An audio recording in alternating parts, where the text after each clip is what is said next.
Lord, pwede po ba akong mag-alay ng tula para sa'yo? Gusto ko lang po kasi magpasalamat para sa lahat ng mga biyayang pinagkaloob mo. At ganoon na rin ang paghingi ko ng tawad sa lahat ng pagkukulang, sa lahat ng pagkakamali na nagawa ko sa mundo. At higit sa lahat, mga panahong pinagluludahan ko ang mga plano mo. Kasi Lord, hindi ko may tatanggi. Minsan, ayoko na. Ang araw na pagod na ako sa lahat ng mga problema kong daladala. Pinipilit ko nung bumangon at imulot ang mata. Sa bawat umaga at ibulong sa sarili na kaya ko pa. Dahilan kung ba't lagi kitang tinatanong na bakit ako pa. Bakit hindi sila?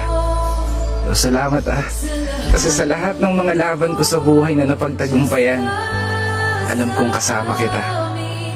Alam ko sa sarili ko na hindi ako nag-iisa. Dahil nandyan ka, para alalayan ako.